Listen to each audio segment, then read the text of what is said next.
Good afternoon and welcome to Partickhill Station once again. So today's a big day if you've been watching the channel, and we'll get to that in a minute.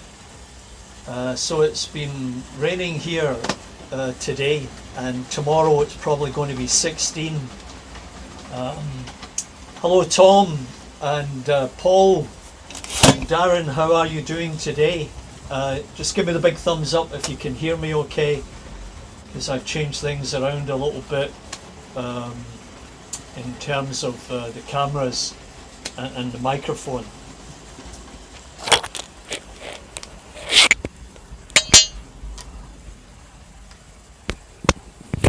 Yeah, so just let me know if I've got things coming across okay.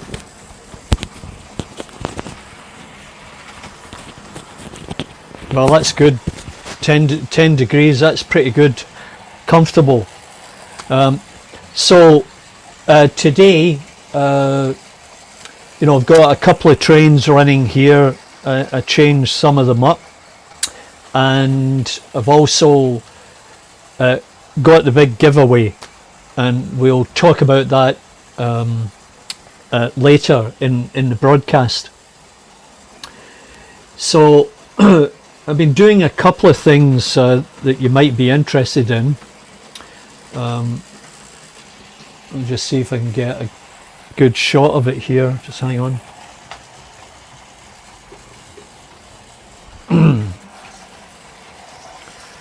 So we'll go to the single screen. Okay, so you're all familiar with this little warehouse building. It's an excellent build. You can see how it turned out really well.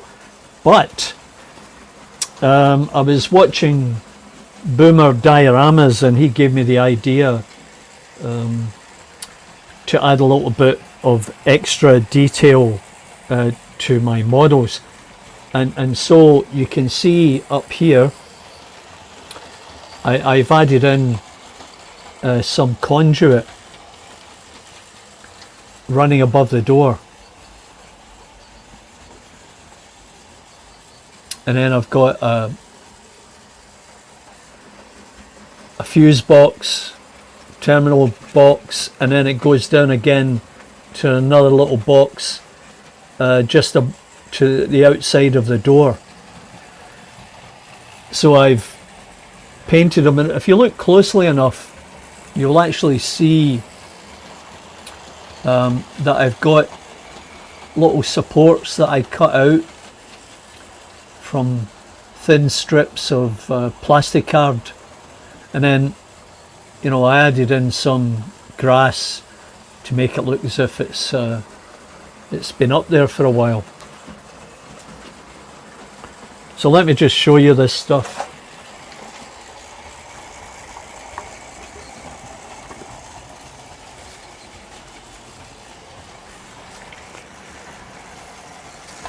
So I got some 1/16 of an inch rod. I also got 0.047 diameter rod.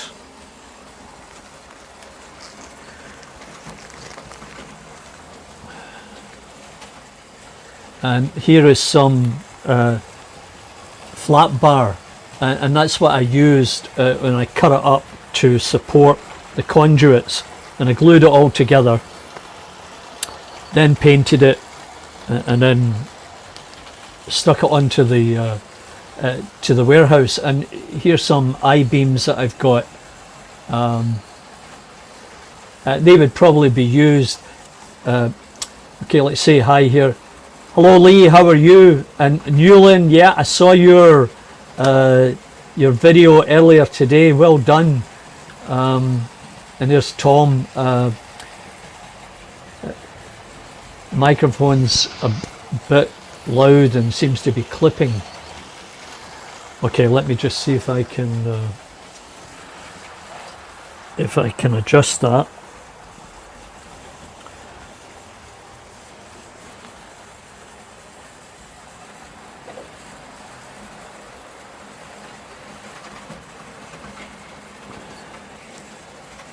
Yeah, never a dull moment.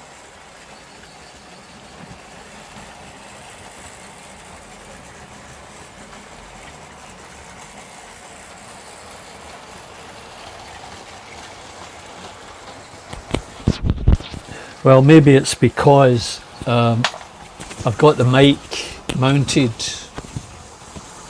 up here, and maybe what I'll do is I'll put it inside and try and muffle it a bit.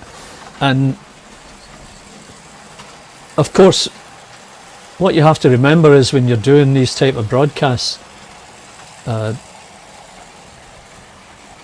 you don't need to shout, because the microphones are good enough to pick it up. Timber Surf, welcome, good to see you here.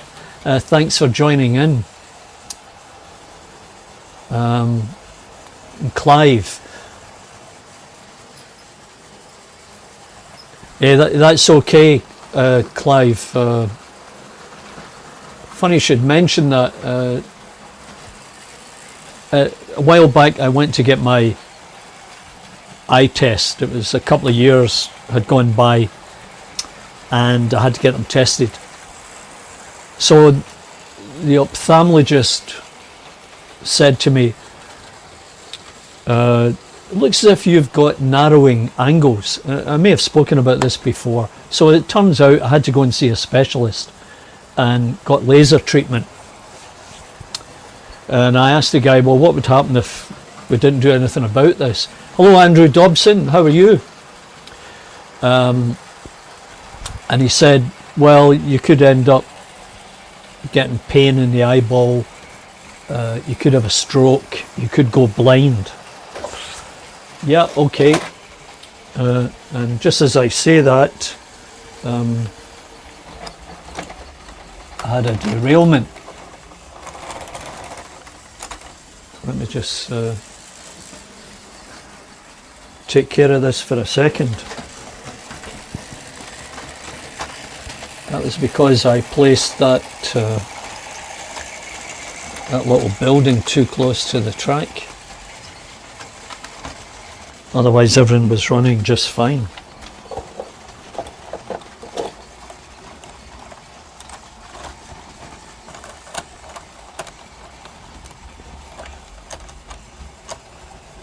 Well, nothing like a bit of a derailment to cause a bit of excitement in the station.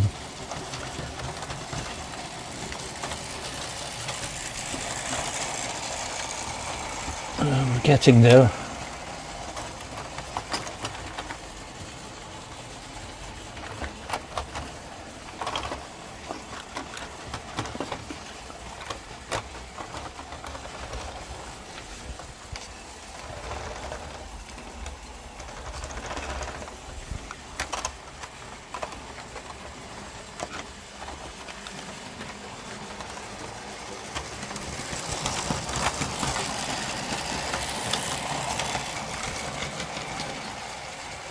I think that's it. I'll try it again.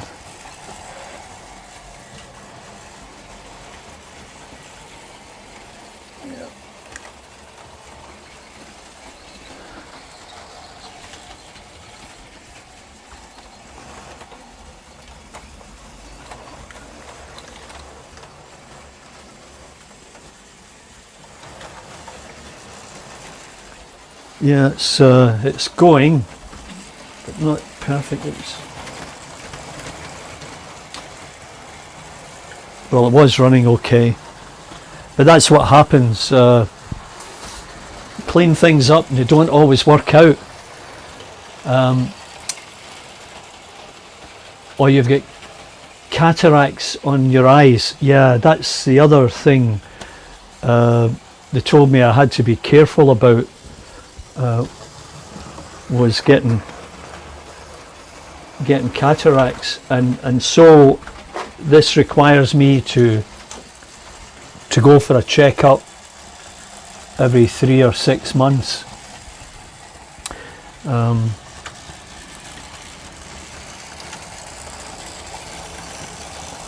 Yeah.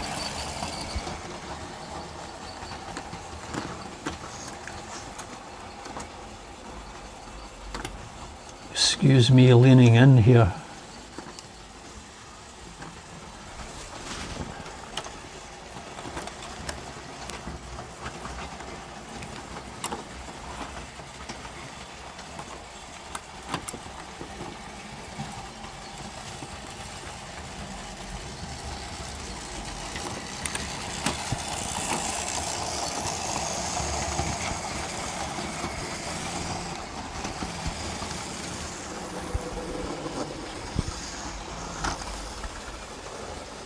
It's a bit annoying, but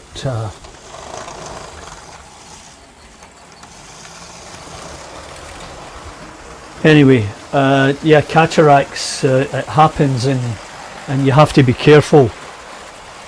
And as I said, as a consequence, I have to go back every 3 or 6 months. Well, there's my sister Rose.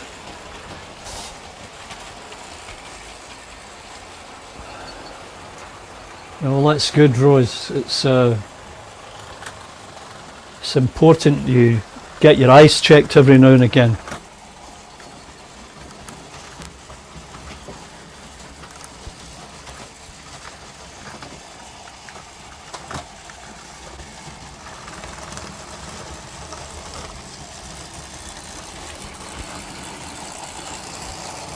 So,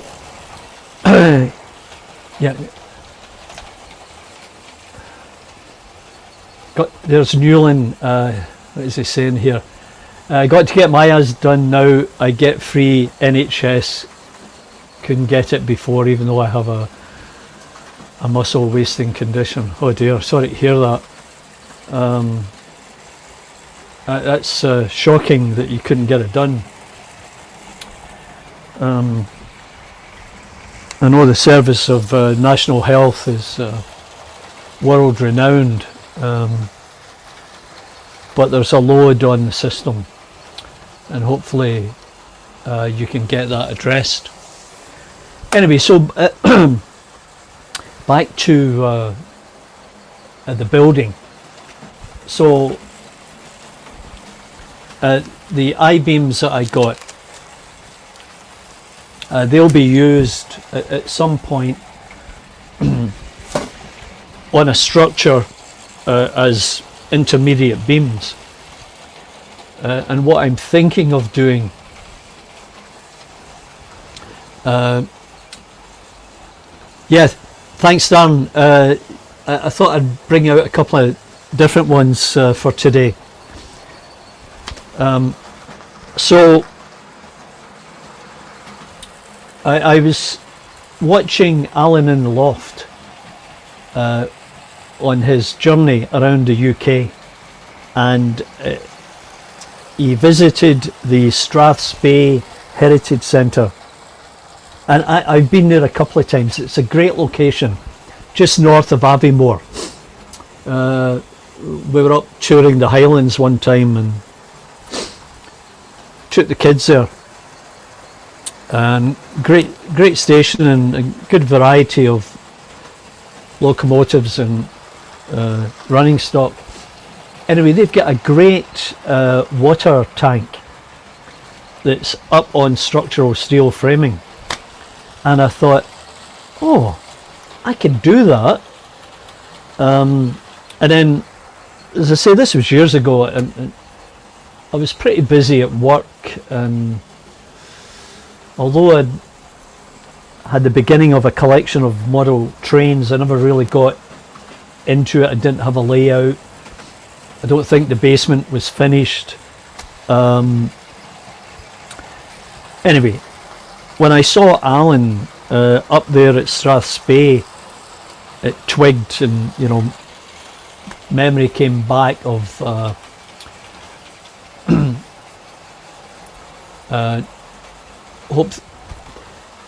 the memory came back of that, and I thought, well, yeah, I really should do that. That would be quite simple. Just get some of these. They'd have to be H-beams because they're probably large sections. I'd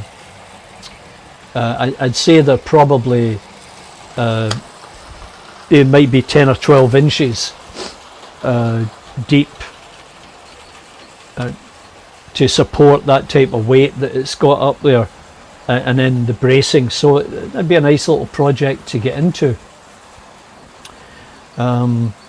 Yeah, so lots of interesting things on Alan's tour of the UK. So another thing I want to speak with you about, and that is, I'm just going to switch over to this one again.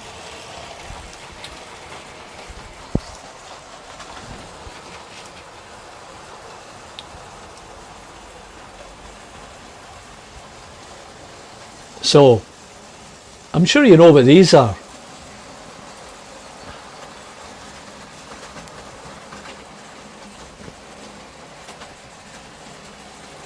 Right. Now, what I do know from watching you guys and others do these is that the red, orange, grey and black wires are the ones that you connect up to the local. The problem is, I don't know if they work.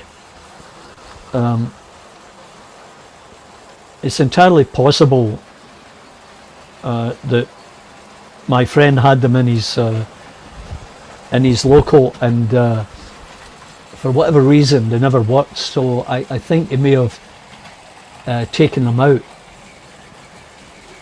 So I was just wondering if there's a way I could test it, you know, before I go through the process of trying to install them. You know, I'd maybe start out trying to do the Triang Princess that I've got, or at least one of them. Yeah, I've got a DCC controller, Timbersurf, although it's a basic Hornby Select, I think it's called, and it's around here somewhere. I must get this place organised so that I know where things are and I can move things about. But yeah, I certainly have the decoder. I bought it a number of years ago. Let's just get back in here. So I bought it a number of years ago, and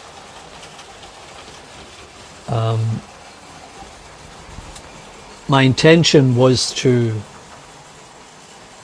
try it. I got it in a deal from Hatton's, and I think I bought a couple of decoders or a couple of chips at the same time.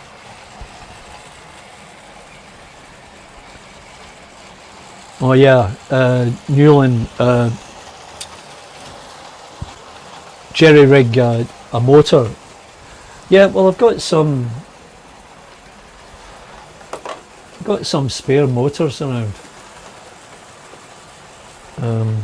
I could probably come up with something to do that. A nice little project for me to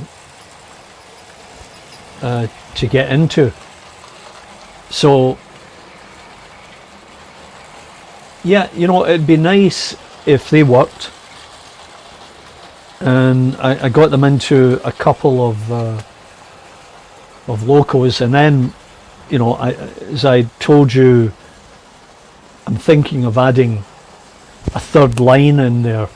I started that process by installing or changing up the points on the one side here. A, because I wasn't getting smooth running at that location, and B, I thought it would give me an opportunity to get a third line in. So what I'm going to do, and you know, I've mentioned it before, I'm going to go through this process and start placing or getting the track into better locations, because they're not properly lined up yet. And you know, I'm going to see if I can give you a better look up here.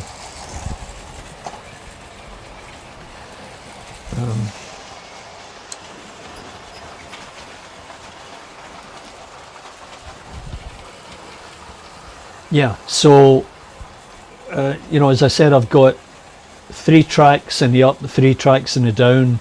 So I use 2 of them for storage and 1 for through traffic. So that's the type of stuff I'm looking forward to make improvements on.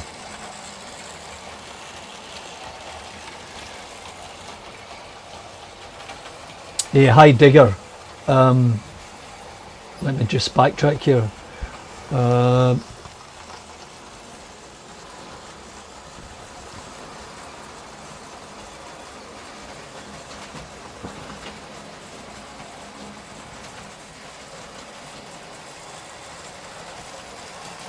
We'll catch you later, Paul.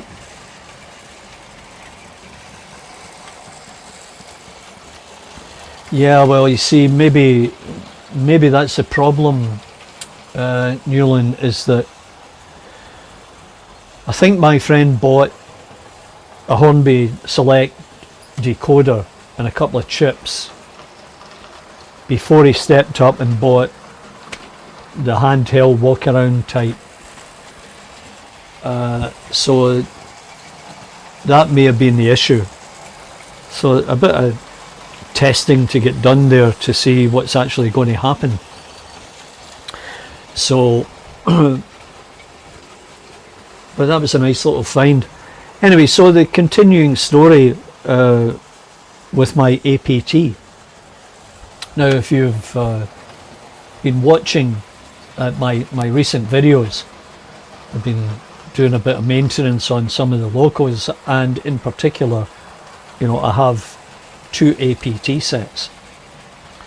So I struggled with the one for a while, stripped the motor down, cleaned it, oiled it, put it back together.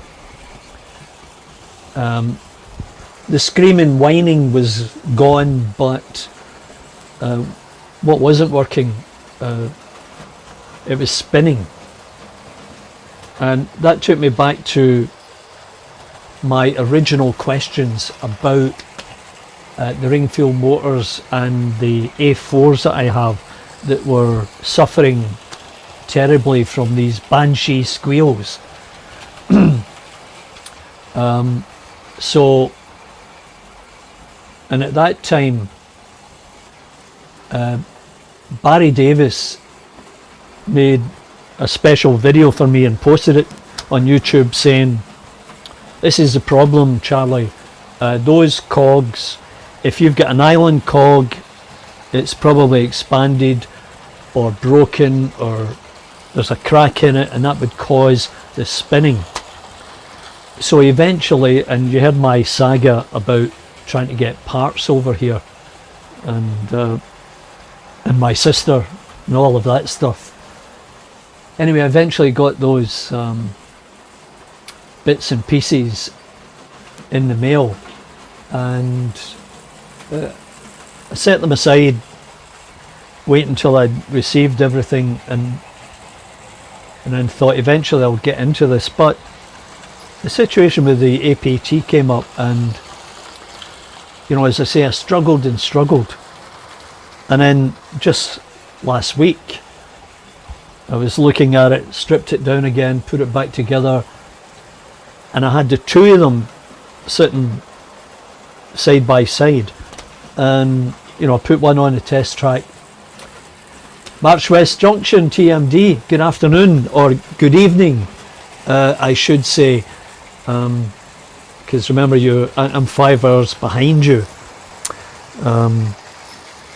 Yeah, you know, I put it on at 2 o'clock local time here in Toronto, thinking, yeah, that'd be a good time, because 7 o'clock people would have finished their supper and they'd be able to spend an hour, whatever, watching my live YouTube. Whether it's worth it to you or not, that remains to be seen and heard. Anyway, so back to the APT. Alan Reynolds, we spoke about you earlier. it was all good stuff though. So, you know, I had these two APT power units sitting side by side, and I just looked at them for a while, trying to figure out in what. So listening, yeah, it's great that, you know, you can plod away at your work and listen, and maybe you'd be entertained. I don't know, but I know some of you are drivers, and you listen to this and other. Of course, you listen to other stuff as well, not just mine. So hopefully there's enough interesting stuff to keep you engaged. So anyway, I'm sitting looking at these two APTs and scratching my head, you know, what is the problem here? And I stuck my nose right up against the one, and I'm looking at it and everything seemed fine, and then I looked at the other one and I put power to it, and yeah, everything was turning. But then I noticed that the cog on the driving wheels were not moving. Now, when I took the motor out and held it and turned the cogs, it appeared as if the wheels were turning. Now, I know at one point I gauged those wheels. I can't remember at which point I did that. Anyway, and then I realised I could see clearly that the small cog was not in line with the cog on the driving wheel. So what I did was I held it and then I squeezed the wheels to sort of bring them closer together. Put it on the track. Voila! It's working. I couldn't believe it. You know, a couple of weeks of frustrating maintenance work, and eventually I got things done.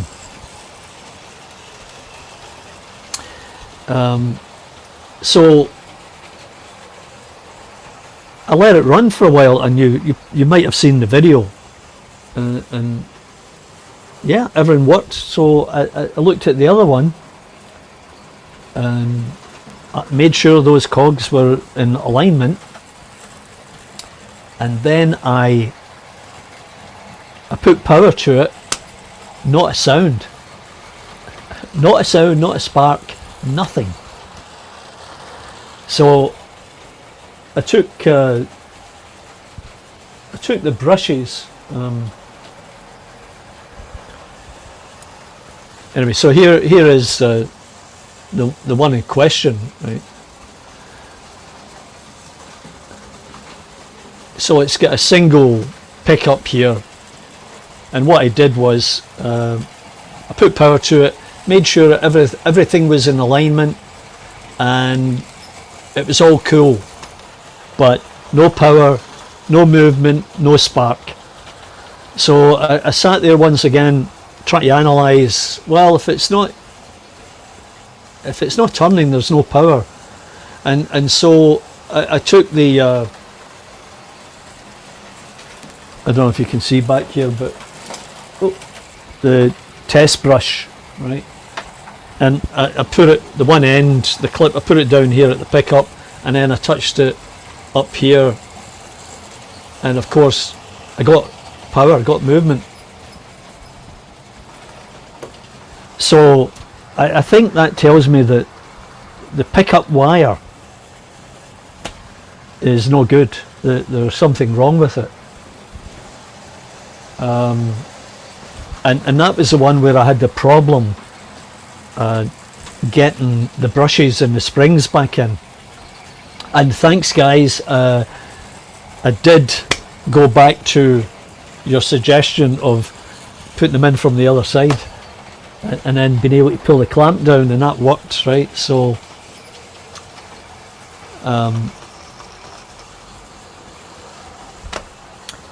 Anyway, so where I'm at the moment is it's just sitting there waiting to be addressed. And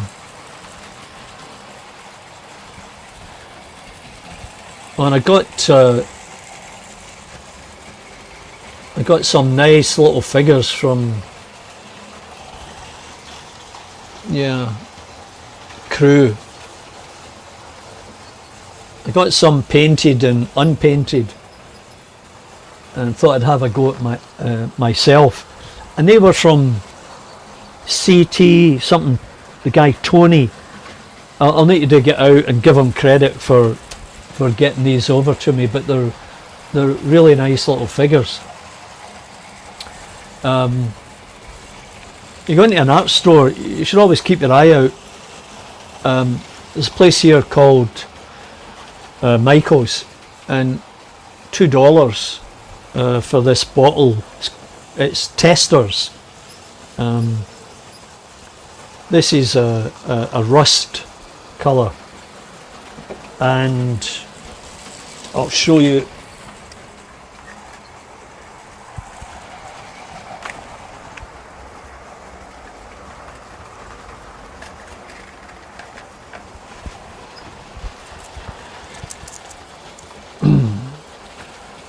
So I've cut up a bunch of old rail, and I'm going to be rusting them,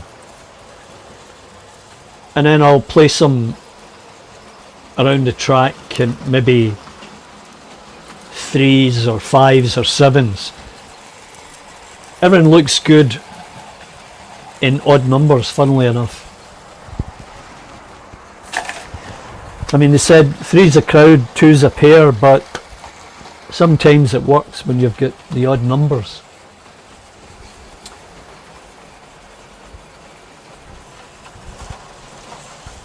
Now, I'm not sure if it was, I should write these things down. Might have been Newland, or it might have been, let me see who else is on here. Oh yeah, it might have been Bleak Hall. Darren, it's Darren, isn't it? Asking about the Triang controller. So here's the Triang controller out of the box. Now, you might be able to see here what I did was there was a little heat sink here, a little brown thing, and John Chams 123 said remove that, take the wires out, get yourself as big a heat shrink as you can get. Now these come with all kinds of electronic equipment in your computer, in a radio, whatever. So I pulled this one, I cut it up so that it'd fit in the box, and inside there is a MOSFET, I think that's a pronunciation, and you know, I've got to put a bit of paste on the underside, screw it down, and then run those wires back to where that original little heatsink was. So then on the underside, you got to cut off the original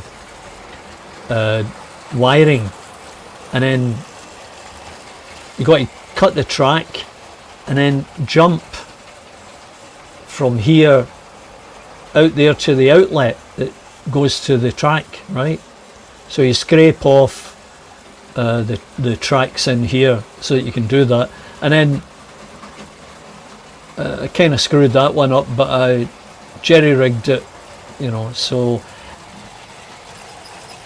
and this one just came away, but I need to fix that. So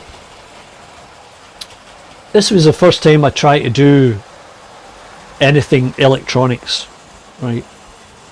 It just wasn't something that I'd had the opportunity to do, or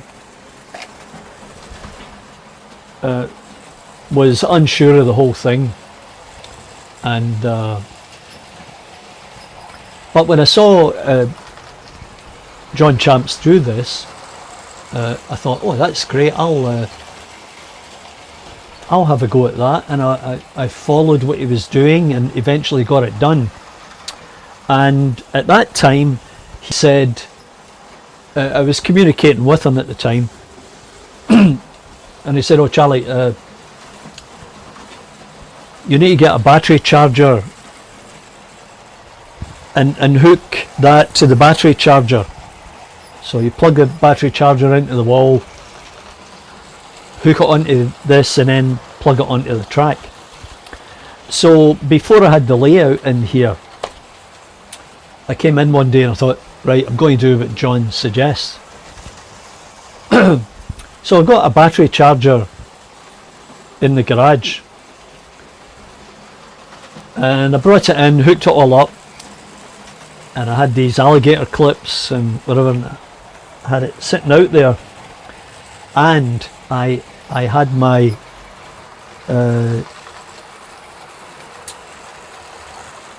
one of the electric locos, the E3000, I think, yeah, the E3000, and I had a length of flexi track. So I put it on, and then I turned the power on, and I couldn't believe it. That loco was just crawling, just like that. It was unbelievable. And you can see that video just after this is all done. Go and have a look in my page and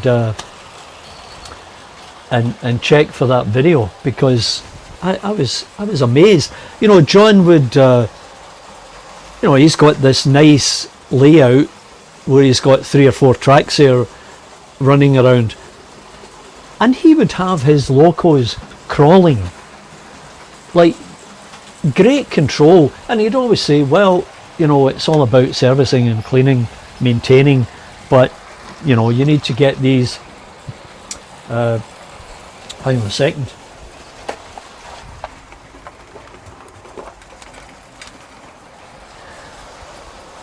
So here's an original one again. Now on the back of these there's a number, and that number represents when it was made. And the requisite was, I think it had to be made before 1975 or 1972, I just can't remember. But if you go into John's video about this, he says specifically look for this number, because after that it won't work. I can't remember if it was when they sent them over to China, I can't remember, but you know, so I found a few of these and I bought them for reasonable price plus reasonable postage, and then I fiddled around with them, and I got I did 3 or 4 of them. But getting back to the test I did with the E3000, I was so pleased with that, you know, and I videotaped it and I put it up on my YouTube channel. And John got back to me and he says, oh Charlie, no, you got to be careful, you'll electrocute yourself if you touch that. Not that type of battery charger. A battery charger for a laptop or something like that. Oh, so I quickly put all that away and put the battery charger back in the garage where it belonged. So I was pretty lucky in that, and so I haven't really gotten round to hooking it up on the layout or any of them. But as you know, and you've seen, I've got these just lift this over here for a second. Yeah, I've got the little Chinese ones which work perfectly, like $3 or $4.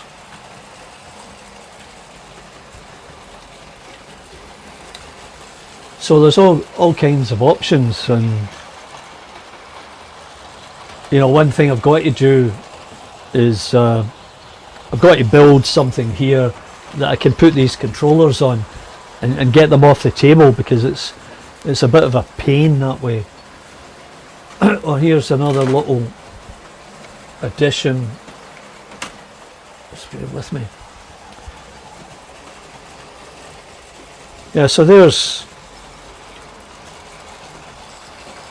another way of adding a wee bit of depth. You know, put a wall there and then put the street scene behind it. You need to finish it off either side, but it's all about that perspective thing. You notice how the wall on this side appears to be in an angle there, and then the wall from the tunnel and then going back in the distance, so you can accomplish these nice little scenes.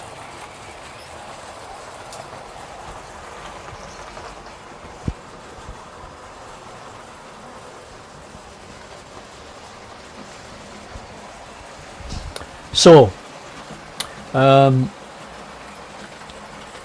anyway, this is how the okay, Alan,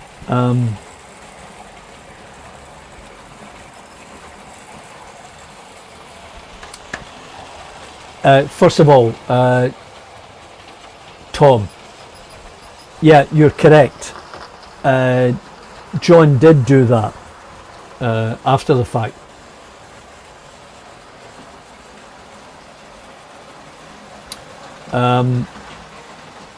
Now, Alan, John is not doing videos.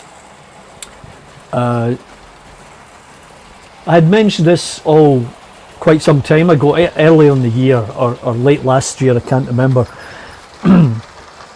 So I'd been trying to find something of John that he had done,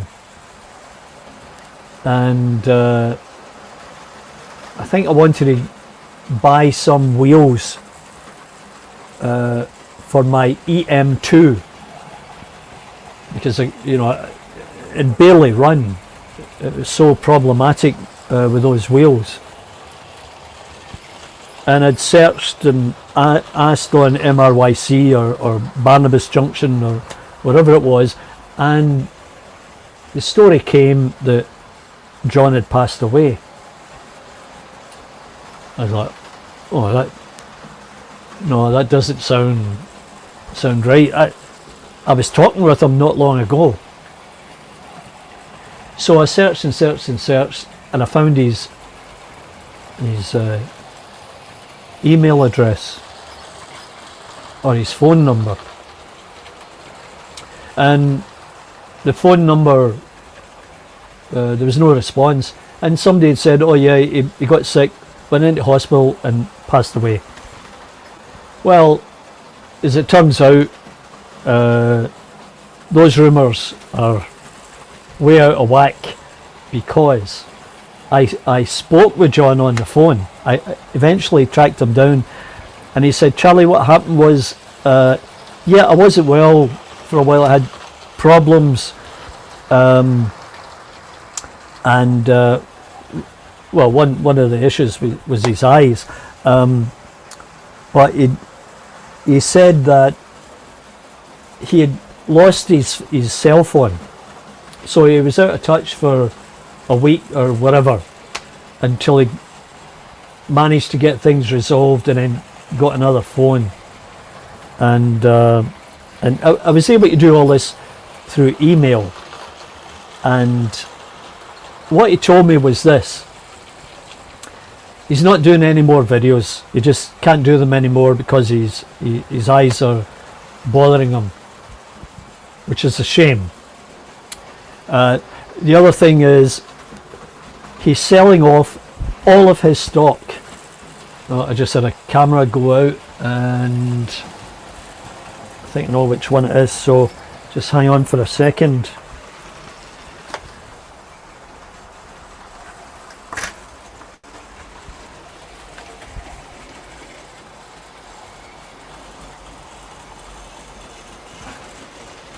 Yep.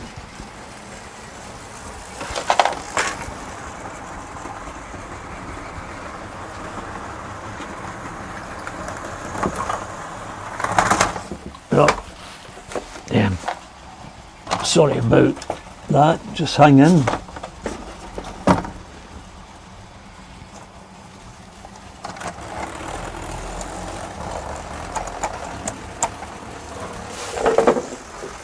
Let me get things in order here.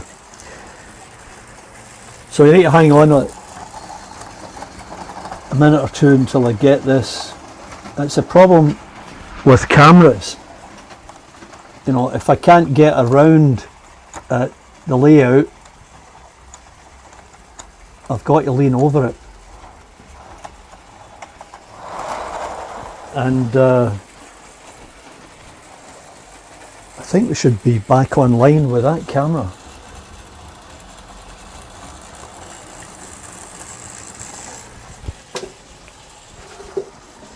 Anyway, let me just...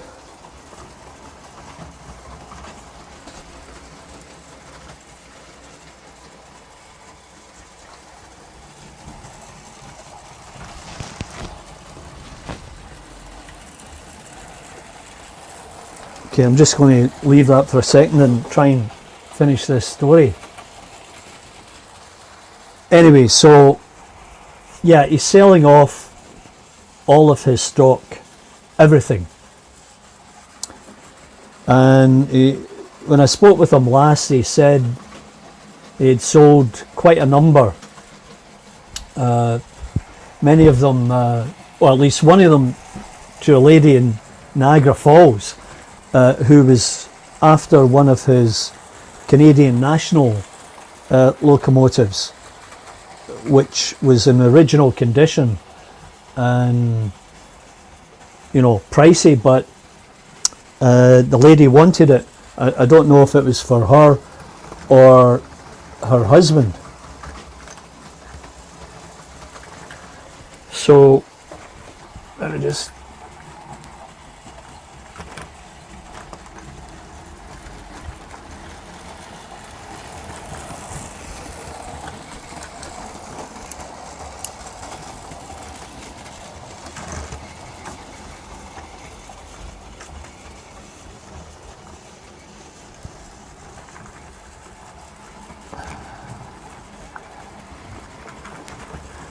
Anyway, so John is, the last I heard, was at the point where he was listing all of his stock piece by piece on eBay in an effort to sell it. And you know, if you have any interest in John's locomotives or running stock, and if there was something special that that he had that you might be interested in, then you know, I would say that you should make an effort. Have a look through at what he's got listed, because you know it'd probably be gone pretty quick. So I'm just trying to think. That one's working. Okay. Anyway, yeah. So John's still alive, living around Nottingham. You know, at the point when this was all unfolding. He had a friend down in Australia that he had told me about a while back, and I reached out to the guy and said, there's some bad rumours about John. Do you know anything about this? Anyway, he never get back to me because he probably thought I was a bit of a crank doing that. I'm going to try and get this camera working again. Enter studio. There you go.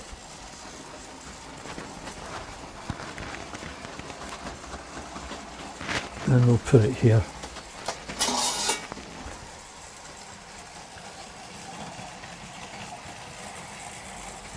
Yeah, so you've probably seen his collection, and you know, he had in his bedroom, at least one of the bedrooms, he had them all laid out in rows, and then he had them in boxes and like hundreds. A huge collection of pristine locomotives, wagons and coaches. I mean, it'd just be a dream to anybody that's interested to walk in there and see all that.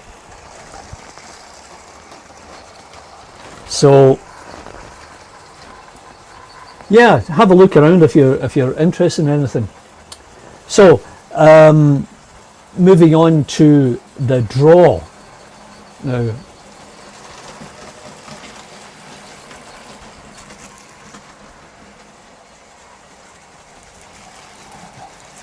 Okay, I'll take it out of its little package here.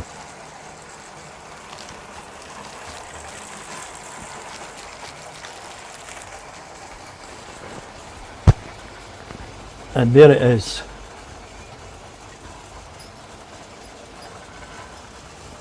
So this unit is for automatic signalling. Now, you're probably asking, well, why are you giving that away, Charlie? Well,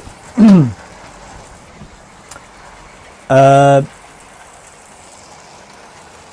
don't know anything about signals. It's an art in itself, I think. Although I have a couple of signals scattered around the layout.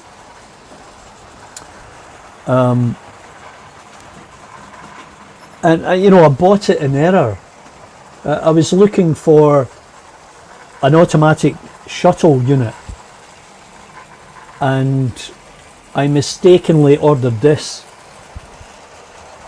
Just watch the opening section, Charlie.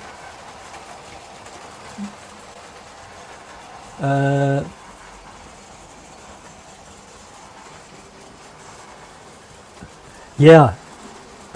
Dan, it's easy, and there are so many things you can do. Just put your mind to it. Oh well, like I was out the other day and I saw this an industrial unit or the back of a store, and I looked up and there were air conditioning units or heating units up on the roof. Took a photograph. Right, because at some point I'll model that. Anyway, I've got to get back into this. So, yeah, why would you give it away, Charlie? Well, because I don't see myself using it anytime soon. And I thought, hey, you know, I've got over 750 subscribers, and this would be a great time to show my thanks for every last one of you. And I know not everybody watches my model railway videos. And you know, once again, it's one of these things where you're either into it or you're not, and it brings up that topic of, well, what is it you like to do, Charlie? Well, I like to do videos of travel, whenever we get a chance to travel, or even when I go downtown Toronto, I'll try and make a video. My art stuff. I've got a small collection of art. You might have seen that video of some people I know who do concept art, cars, whatever. And that brings up the question, what do you see? What do you know about me? Well, I don't know if you see my channel or you just see these videos, and I presume for the moment that what you would only see are the videos that I am posting, that you would get an alert to because you're subscribed. But I've got a few hundred videos out there about different stuff. And as I said, the first one that I posted was when my wife and I went to Hawaii for the first time, and we rented a convertible. I had no idea what I was doing. I thought, I'll make a YouTube video. And Joanne was a camera person, like, oh! So I didn't know anything about editing. Editing, what's that? Is that something, a way you eat or whatever? So we get back from Hawaii, and there's that camera just popped off just like that. Tommy Cooper. And we'll try it again. Allow.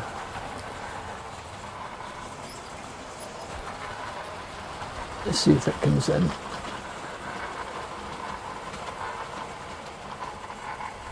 Yeah, I'm really not sure what causes these outages, and it is it's a bit of a problem at times. When I first started doing this and I had multiple cameras, I was just trying to make it as best I could so that you could see sort of everything I've got. And I watch Mark over there in Ireland, and he's got his cameras up high, but I can't do that here because the room's finished. So I've got a number of little tripods that I use. So yeah, so going back to my YouTube channel, well, there's all kinds of stuff on there. I've got a number of interests, and some people said to me, well, Charlie, why do you do these car critiques, or why do you do these travel videos? And well, because I like to.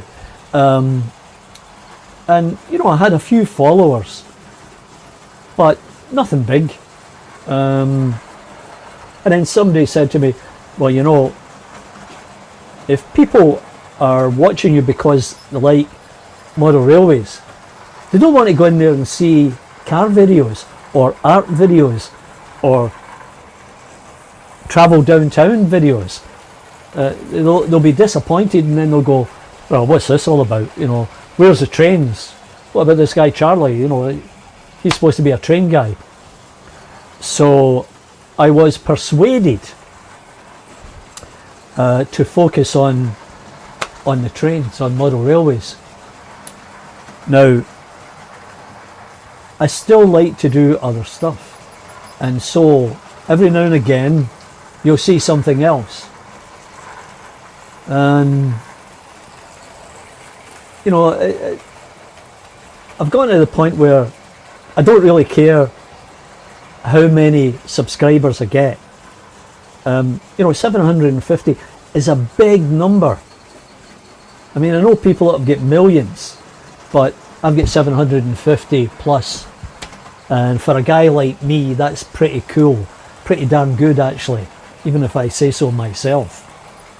So I will continue doing this type of video running trains that you guys like to see and can comment on. Yeah, variety is the spice of life. Yeah, absolutely, no question. So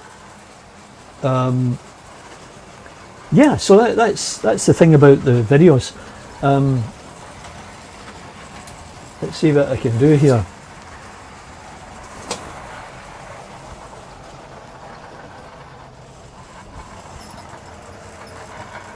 I'm just going to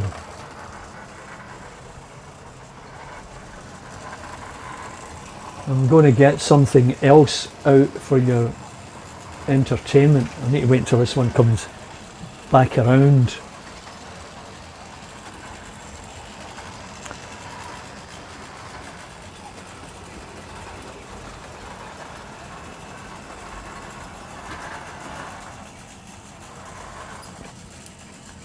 Okay, and then I need to change up a couple of points here. Go in there.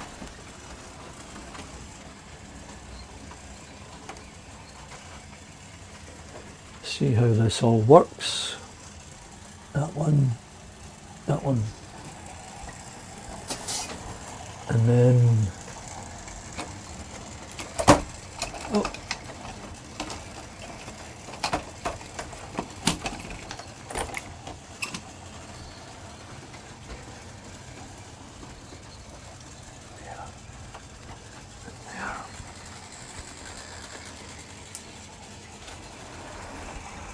No.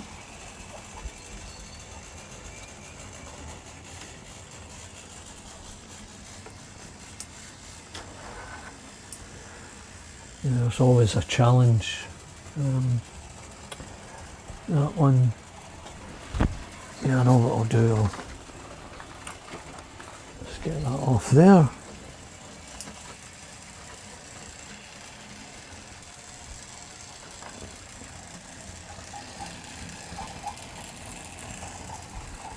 So I'm just trying to get another loco out here, and that's the difference between DCC and DC, and the fact that I don't have powered points, so it's always a case of nip and tuck.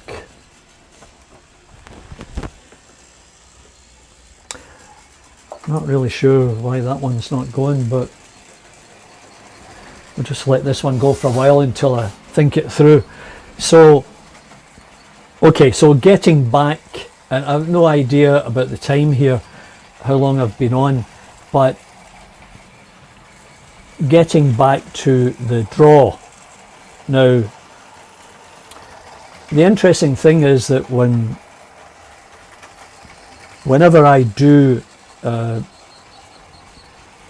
video, you know, I may have 7, 8, 10 people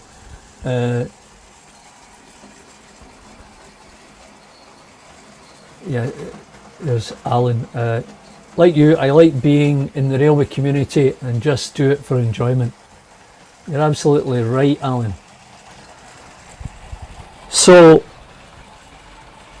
as I said, you know, there's 7, 8, 10, 12 people. At this point, there's 11 in the live chat. And I've been on for an hour, 4 minutes and counting. But the interesting thing is, if I go out after this and then go onto YouTube, there's a number more people watching.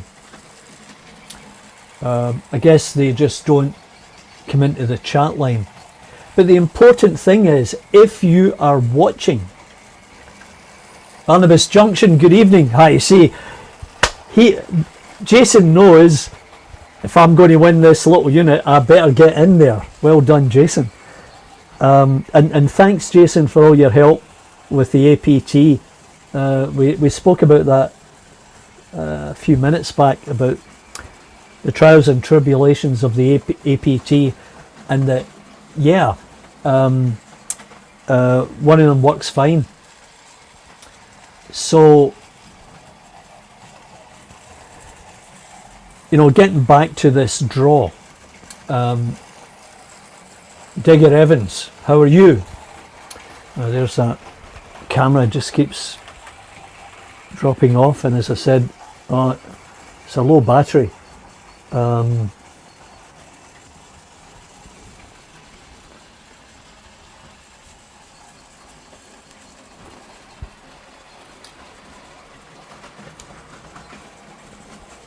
It may just drop off, but there you go. Anyway, so I have no idea. Well, no, this is what I understand.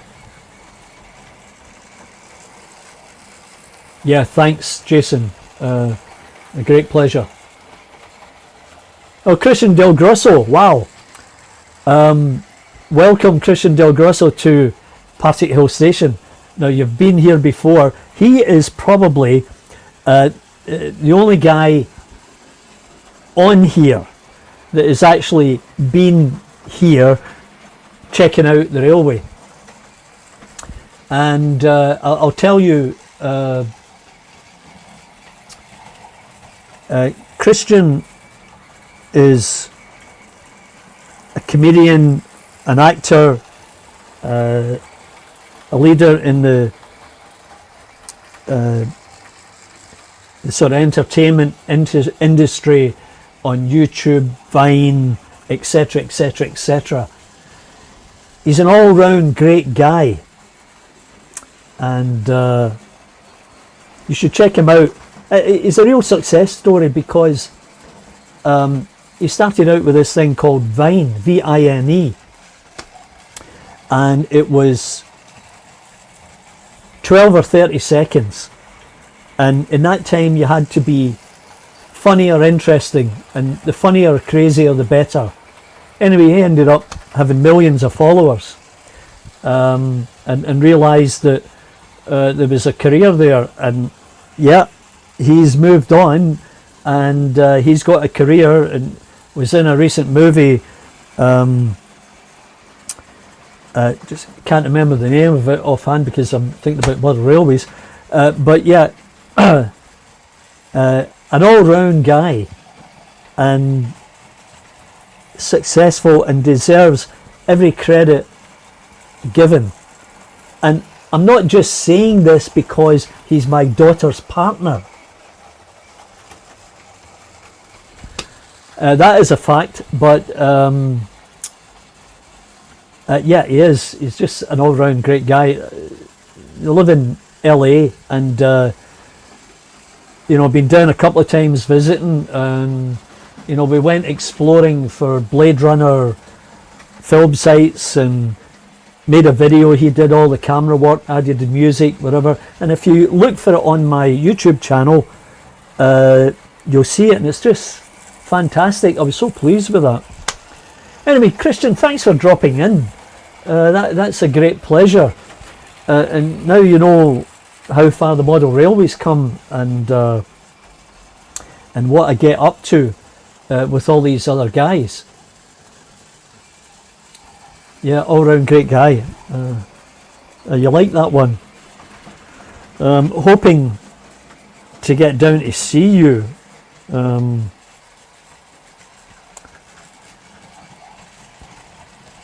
Yeah, hoping to get down to see you sometime soon. It all depends on COVID and whatever, and booking flights and all that kind of stuff. So yeah, thanks very much for dropping by, Christian. Really appreciate it. That was a big bonus. So getting back, I got distracted there. Getting back to the giveaway. Now,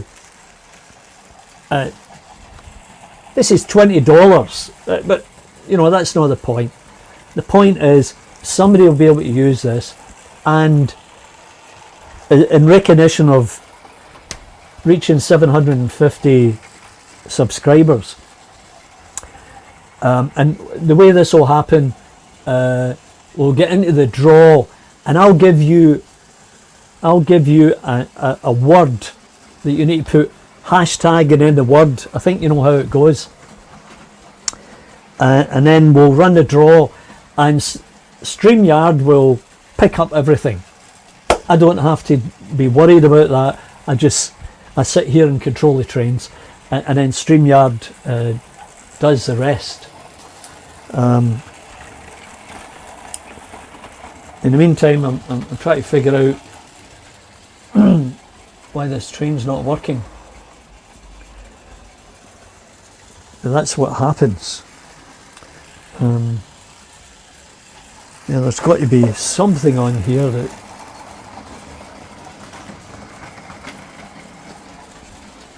and I thought I had changed all the points. This one up here. Yeah. So I think in terms of timing, what I'll do is before the hour and a half is up, I'll make the draw, and as I said, I'll give you the word, and then you go in, do hashtag the word, whatever it is, and then we'll make the draw, and the winner will receive that little unit within a couple of weeks. If you're overseas, if you're in the UK, it'll probably take a couple of weeks to get there, and I'll pay for the cost of postage, and you're the winner. That's it, it's a done deal, and hopefully it's one of you that can make use of it. I don't want to put any rules on it, like, well, if you're not interested in more railways, don't do it. I'm not going to say that. I'm not going to go there. If you want to participate in the draw, everybody's welcome. Everybody, anybody. That's how it works.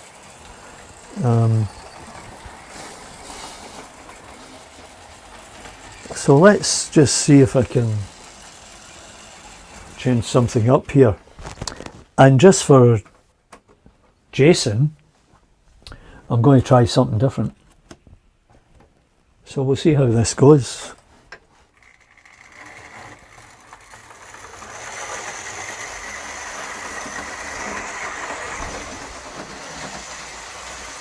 All right, Jason, what do you think?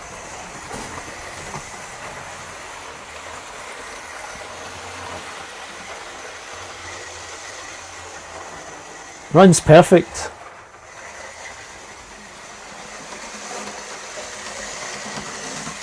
I've got the pantograph for it as well, but yeah, I don't want to put it on because it will get taken off by the tunnel portal.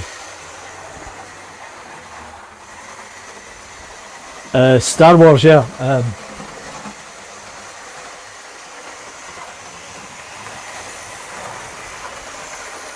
Well, that's funny. You say that he called in. I've got a lightsaber. Christian gave it to me. It's like a real lightsaber. Anyway, funny you should say that. Might have told you the story about Peter Jackson, the owner of Weta Studios down in New Zealand. I had commented on his movie that he made about the First World War, where he took the archive footage from WW1 and fixed it all up, modified the speed so that everybody was moving at the correct speed, and then he brought in lip readers with the accents of the regiments that were in these films. Not to be forgotten or something like that. Just look for Peter Jackson WW1 and you'll find it on YouTube. Anyway, I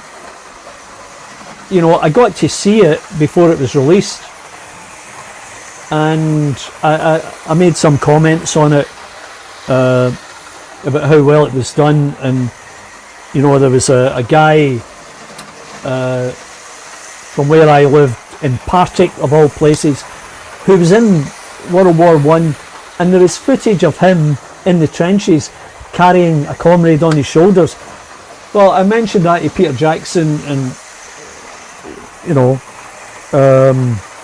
well, I just mentioned it, I didn't know it was him, but I put the comments in, and a week or two passed, and I got a reply from somebody with the avatar of Peter Jackson in the name, and I thought, it's probably not Peter Jackson, but you know, I'll go along with it.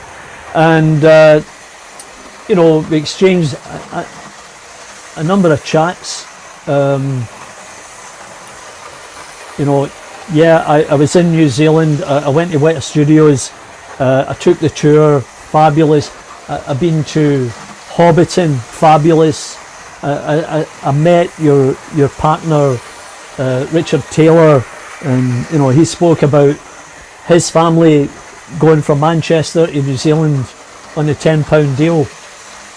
That's begun to run smoothly. I'll just slow it down a little bit, and so on and so forth. And I said to him, you know, my lifelong friend, his family left Glasgow in the 60s for New Zealand, and when he left school he got a job with Agfa Film and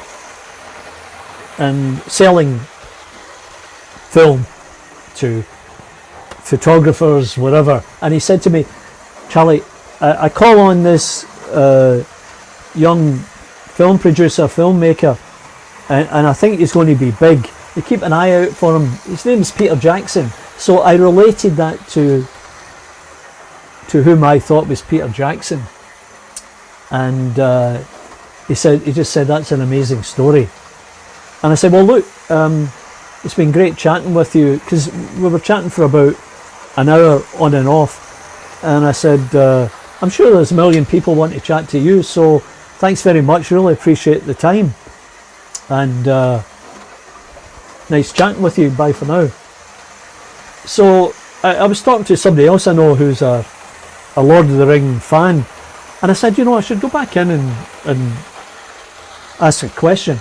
Well, I went back looking for that individual, that avatar, that message, and it was gone. So that was an indication to me that, in fact, it was Peter Jackson, and that he had stepped into social media to get direct feedback on what he had done. So that was really cool. Yeah.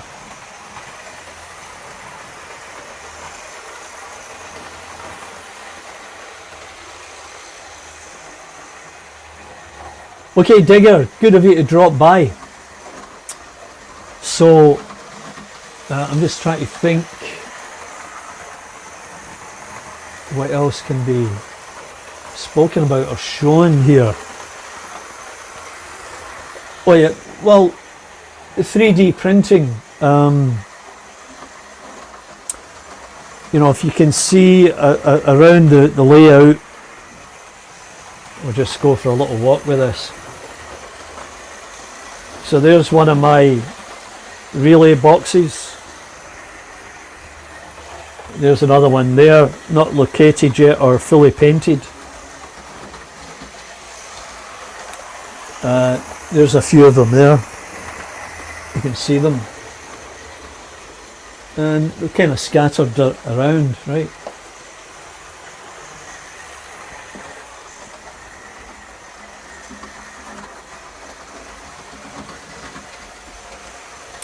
So, and of course, well, here, the tank. That was a learning experience. And there's another size of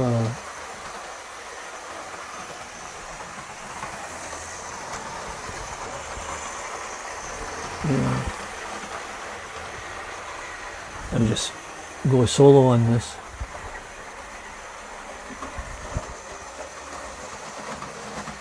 Anyway, I've got loads of others the guy that lives up close towards the Manitoba border, does a number of things. He's got a resin printer now, and he's done a bit of 3D modelling in his time, and so on and so forth. And he made a number of items for me that I'm trying to get around to and paint. So yeah, that's the thing. And my printer, of course, is a filament printer and not a resin printer, and you probably know the difference. Oh yeah, just to mention this again, of course that fence, I made the fence. I made everything there. I cut up pieces of heavy duty tin foil, and I used this tool that I got from Brunel Models down in Melbourne. I get introduced to them, or to this tool that they make by Dave Hourigan in Melbourne, who makes architectural scale models, fabulous stuff, and he put me onto this tool. So you've probably heard the story. I got the tool, it broke, but not before I was able to do the fence and the lampshade, right, and the Anderson shelter, which is over there somewhere. So, cut long story short, the tool was 1/86 or whatever the HO scale is, and they did not have at that time a 1/76. So there's a slight difference, as you can imagine. But when I told them that it broke after a couple of uses, they said, we now have a 00 scale tool, and if you like, if you pay the shipping, we'll send you one free. I was like, oh, of course. Like, how can I pay? Like, just show me the way and I'll make a payment for that. So I'm just waiting on getting back to tell me, yeah, pay it here.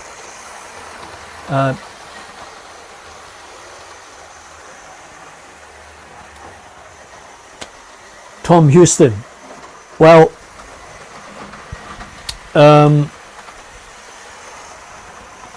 there's a big I-beam. That would be used to support a main floor, and those other little I-beams would be intermediate support beams. But I bought this in a length from Evergreen. As far as 3D printing, yeah, you can do that, but you'd have to do it standing up, and maybe I'll give that a go. It might be, well, it'd be worthwhile trying, absolutely. So yeah, anyway, so that's exciting. I'm looking forward to getting a new tool. I'm trying to paint up some of these resin printed models. I'm going to continue weathering the buildings using the chalk,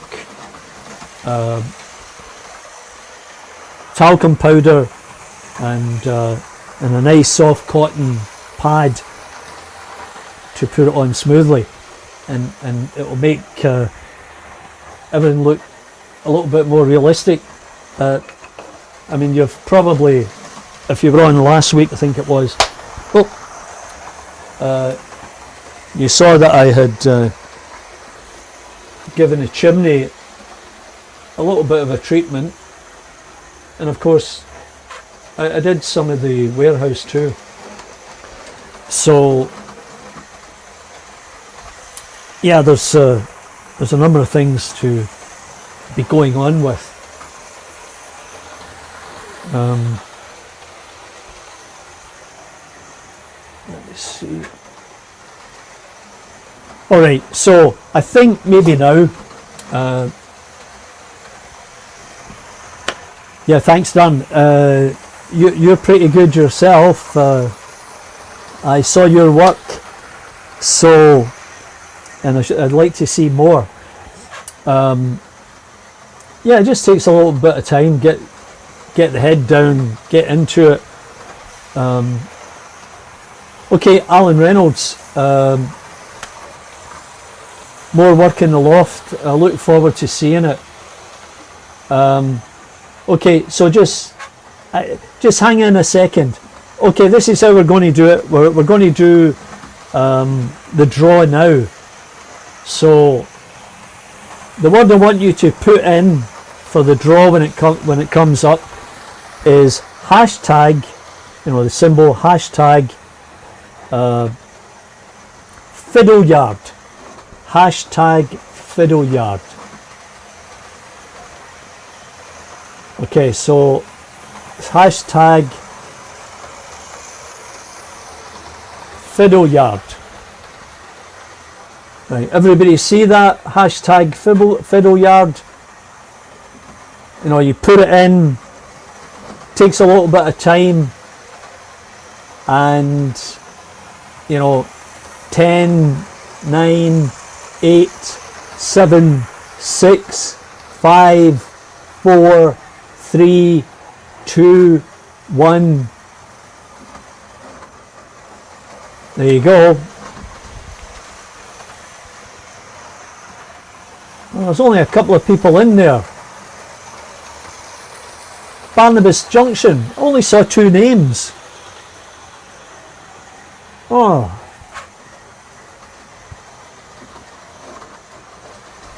Okay, I said it takes a little bit of time, so this is the first time I've done it.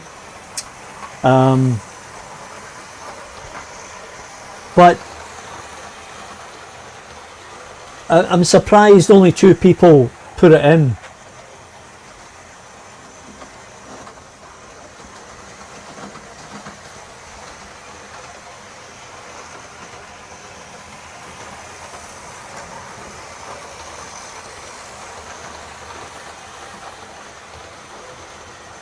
Okay, so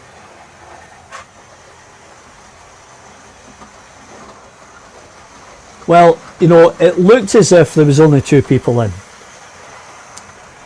and to be fair, I said, here it is, and here is the countdown, and as you saw, it went through a number of names, and I saw a few of them.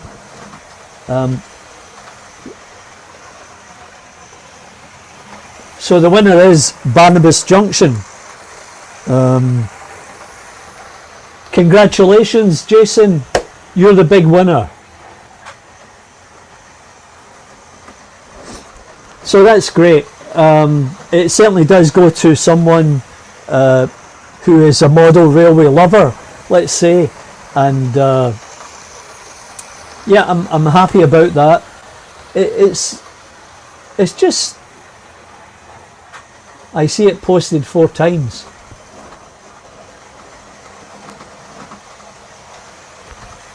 Sorry, I had to respell it. Did you put it in 4 times, Jason? Because if your name was in there 4 times, it's null and void.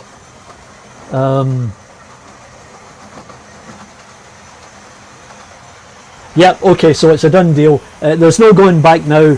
The big winner is the man himself, Barnabas Junction. Okay, so how do you collect this little device? Well, you can't get a bus here. You have to get a plane. But no, all joking aside, I see 4 people who posted it. Oh well, rules are rules. you know, next time we'll all know better. Anyway, so what you'll need to do is you'll need to send me a private message with your complete address in the UK, and I'll get it out to you within the next day or two at the latest, because I've got the padded envelope ready. You just have to stick it in there and do the declaration bit, and if you could add in a telephone number, because nowadays customs require that you have a telephone number. I don't know if this is because of COVID or terrorism or whatever, you know, but they ask for it, and it goes on the customs form. Lee. Come on, Lee, I saw your name in there. Don't be like that. I saw your name. Anyway, yeah, you know, so next time everybody's got to be prepared, and I went over this a couple of times earlier this morning just to make sure I had everything in place for a draw. But anyway, but you know, next time, just give me a second here.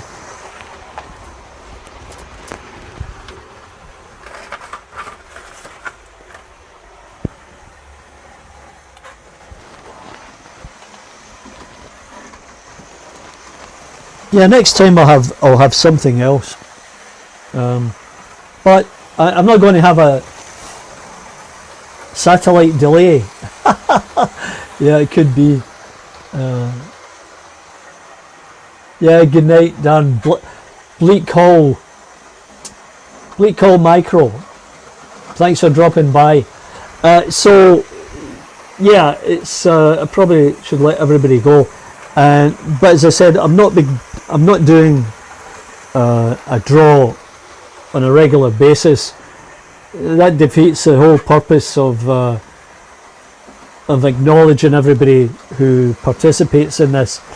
I guess the next one would be 1,000, but you know, I've got absolutely no idea how long it's going to take for me to get to 1,000, and actually I'd be dreaming of getting 1,000, and maybe by that time, you know, the prize might be a collection of my relay boxes. Who knows? Like, all good fun and jolly good company, as they say.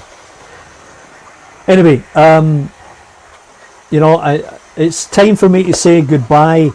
Thank you very much, each and every one of you, for dropping by, leaving your comments and participating in this. And you know, I might be able to do one more before Christmas, and then probably take a break over Christmas and get back into it in the new year. So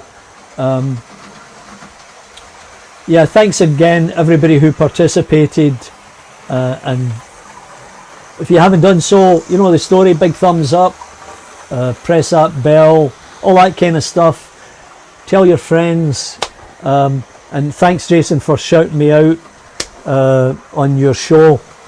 And yeah, cheers Tom, Newland, Lee, etc, etc. Who have I missed? Everybody's bailing out. March West Junction, thanks very much for dropping by. I hope you enjoyed the show. Sorry you didn't win.